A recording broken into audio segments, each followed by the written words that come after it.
అండి. అందరూ ఎలా ఉన్నారు? Hope everyone is doing good. Welcome back to my channel. ఇవాళ వీడియోలో నా సోలో డేట్ ఎలా వెళ్ళిందని, అసలైతే ఇది నేను సెల్ఫ్ లవ్ ఛాలెంజ్ తీసుకున్న 30 డేస్‌ది. అందులో 1 డే ఛాలెంజ్ అనమాట. ఇంక మార్నింగ్ ఫస్ట్ వచ్చేసి నిమిషాంబికా దేవి టెంపుల్‌కెళ్ళిపోయినా. అదే మన బోడుప్పల్లో ఉంది కదా! అక్కడ ఒక కోరిక కోరుకొని 16 ప్రదక్షిణాలు చేశాను. ఇంకా దర్శనం అయ్యేసరికి లేట్ అయిపోయింది. ఆఫ్టర్‌నూన్ అయిపోయింది. సో, కొంచెం ఆకలేసేసరికి అక్కడ కొద్దిసేపు టైం స్పెండ్ చేసి మన హల్దీరామ్స్‌కెళ్ళిపోయాను లంచ్ చేయడానికి.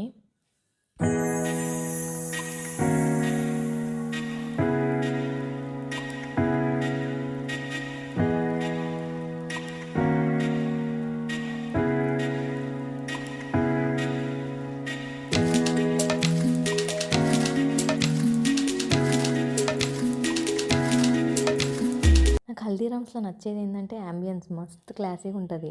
ఏస్థెటిక్ యాంబియన్స్ ఉంటుంది అందులో. లైక్ ఫ్లోరల్ బ్యాక్‌గ్రౌండ్ ఉంటుంది కదా! మంచిగా అనిపిస్తది. ఇంకా టేబుల్ వచ్చేసరికి 4 నాది. యాక్చువల్లీ నేను 3 ఐటెమ్స్ ఆర్డర్ చేసిన. అందులో ఫస్ట్ లస్సీ ఇంకా డెజర్ట్ వచ్చేసింది. లస్సీ వచ్చేసి నార్మల్ స్వీట్ లస్సీ. ఇంకోటి డెజర్ట్ ఏమో పిస్తా పంచ్. టేస్ట్ విషయానికి వస్తే లస్సీ ఎప్పుడులానే బాగుంది హల్దీరామ్స్‌లో. ఇంకా పిస్తా పంచే నాకు అసలు నచ్చలేదు.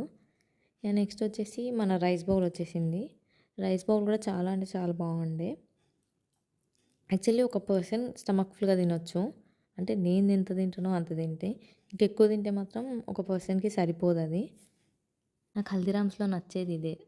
వాళ్ళు ఇచ్చే పాపడ్ చూరన్ ఉంటది కదా! ప్రతి రైస్ బౌల్‌కి పాపడ్ చూరన్ ప్యాకెట్ ఇస్తారు కదా!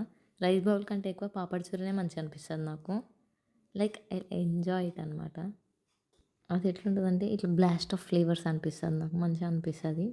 అక్కడ తిని కాసేపు టైం పాస్ చేసి ఏం చేయాలో అర్థం కాక యాంబియన్స్ అంతా రికార్డ్ చేసుకొని మళ్ళీ కాసేపు టైం పాస్ చేసిన తర్వాత ఏం చేయాలో అర్థం కాక చుట్టుపక్కల ఏమైనా ప్లేసెస్ ఉన్నాయేమో సోలోగా వెళ్ళడానికని ఒకసారి గూగుల్ చేశాను. గూగుల్‌లో పక్కనే శిల్పారామం కనిపించింది. ఎట్లాగో లేట్ అయిపోయింది కదా! పక్కనున్న ప్లేస్‌కి వెళ్ళిపోయి వద్దామనుకున్నా.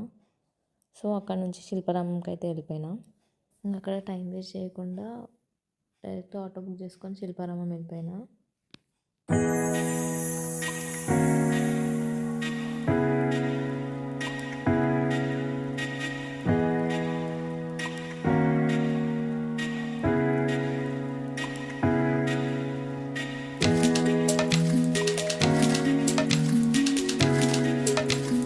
ఇంకా అక్కడ టికెట్ వచ్చేసి 40 రూపీస్ ఉండే. అది తీసేసుకొని మొత్తం శిల్పారామం మొత్తం తిరిగి ఒక్కొక్క స్టాల్ ఎక్స్ప్లోర్ చేస్తుండే. టైం పాస్ చేస్తూ అటు ఇటు. ఇంకా ఫస్ట్ స్టాల్ వచ్చేసి మెటల్ హ్యాండీక్రాఫ్ట్ స్టాల్. అందులో అయితే వాల్ హ్యాంగింగ్స్ అయితే చాలా చాలా బాగుండే. వాల్ హ్యాంగింగ్సే కాదు మిగతావి కూడా చాలా బాగున్నాయి. ఇంకా నెక్స్ట్ స్టాల్ వచ్చేసి అదే స్టాల్లో ఈ వినాయకుడి బొమ్మలు అయితే చాలా క్యూట్గా ఉండే. వైబ్రెంట్ కలర్స్ యూజ్ చేసినారు వాటికి. చాలా అంటే చాలా బాగుండే. ఇంట్లో పెట్టుకుంటే మంచిగా కలర్ఫుల్గా అనిపిస్తుంది. ఇంకా నెక్స్ట్ స్టాల్ వచ్చేసి బ్యాంగిల్ స్టాల్ అనమాట. ఇవి మొత్తం ప్యూర్ గ్లాస్ బ్యాంగిల్స్ అంట. గ్లాస్తో తయారు చేసినవంట. నేనైతే ఒక 3 పేర్స్ తీసేసుకున్నా. నాకు చాలా అంటే చాలా నచ్చినాయి కలర్స్. మా బుజ్జి పాపకు కూడా తీసుకున్నా అందులో. ఇంకా బ్యాంగిల్స్ తీసుకున్న తర్వాత స్టాల్ అన్నని అడిగి అన్న కొంచెం నాకు ఒక వీడియో తీయవా అంటే అన్న హారిజాంటల్‌లో తీయకుండా వీడియో వర్టికల్‌లో తీస్తుండే అనమాట. అన్న అట్లా కాదు ఇట్లా అని చెప్తుంటే అది కూడా రికార్డ్ అయింది. క్యూట్‌గా అనిపించి అది కూడా అప్లోడ్ చేసి పక్కనే కుర్తీ స్టాల్ ఉండే. అందులో ఒక 2 కుర్తీస్ తీసుకొని అలా అలా నడుస్తుంటే ఒక అక్క కనిపించింది నాకు. శిల్పారామంలోనే ఒక స్టాల్‌లో కూర్చునే అక్క. అక్కని అడిగా అక్క కొంచెం నాకు ఫొటోస్ వీడియోస్ తీస్తావా అంటే అరే అందులో ఏముందని చెప్పి కొన్ని ఫొటోస్ కొన్ని వీడియోస్ తీసింది. థ్యాంక్ యూ సో మచ్ అక్క.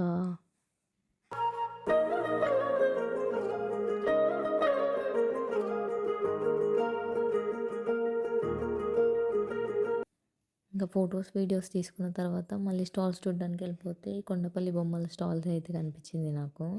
అందులో ఈ వెంకటేశ్వర స్వామి బొమ్మ చాలా క్యూట్గా ఉండే.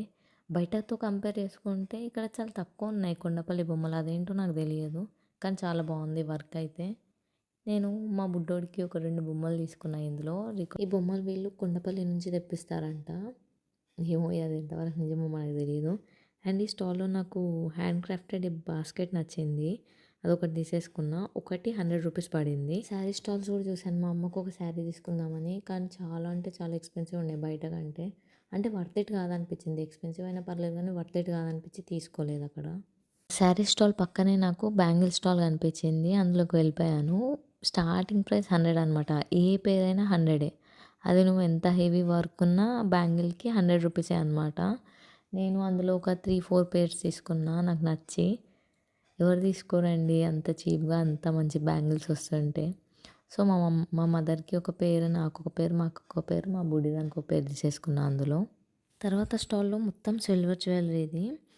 జ్యువెలరీ మొత్తం చాలా బాగుండే, కానీ నేను సిల్వర్ జ్యువెలరీ వేసుకోను కాబట్టి సో, అక్కడ ఏం తీసుకోలేదు. చాలా బాగుండే సిల్వర్ జ్యువెలరీ.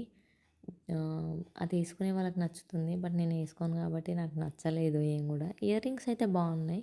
బట్ నాకు సెట్ కావు కాబట్టి నేను తీసుకోలేదు. కొంచెం ప్రైజీయే అనిపించింది బయట కంటే. శిల్పారామం మొత్తం తిరిగిన తర్వాత లాస్ట్ స్టాల్ వచ్చేసి పోర్సిలిన్ ఐటమ్సే కనిపించింది. ఇందులో డెకరేటివ్ ఐటమ్స్ ఉండే, కిచెన్ వేర్ ఉండే, అన్నీ ఉండే అనమాట. ఇవి కూడా ఏమంత ప్రైజీగా లేకుండే, రీజనబుల్గానే ఉండే. అండ్ మెటీరియల్ క్వాలిటీ కూడా బాగుండే. అంటే మరీ పడేసి చూడలేదు, కింద పడేసి చూడలేదు.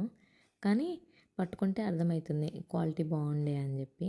ఇంకా అంతటితో తిరగడం ఆపేసి ఒక చిలక చూసే అంకుల్ కనిపిస్తే అక్కడ జాతకం చూపించుకున్నా అలా సరదాగా. విచిత్రం ఏంటంటే అంకుల్ ఆ చిలుకకి మొహమ్మద్ రఫీ అని పేరు పెట్టిండు. అదేందో నాకు అర్థం కాలేదు. ఓకే పర్లేదని చెప్పి చూపించేసుకున్న జాతకం. ఏదో ఫన్ కోసం, కంటెంట్ కోసం చూపించుకున్న జాతకం. ఎవరు కాదు. మీ అమ్మ నాన్న కొడుకు లేక సాధించాలి, ఆడపిల్ల లేక సాధలేదని లైఫ్లో ఏముందంటారు. అదృష్టం బాగుంది, కట్టుకున్నామంటే ఆట అనిపిస్తారు, కట్టుకున్నాకైతే ఆట అనిపిస్తారు. ఇంకా దాని తర్వాత ఓపిక లేకపోయింది నాకు. సో, ఒక టీ తాగేసి నా సోలో డేట్ అంతటితో సమాప్తం చేసేసి రిటర్న్ అయిపోయాను. Thank you for watching guys. Thank you for watching till the end. Please don't forget to like, share, comment and subscribe to my channel. See you in the next vlog. Thank you guys.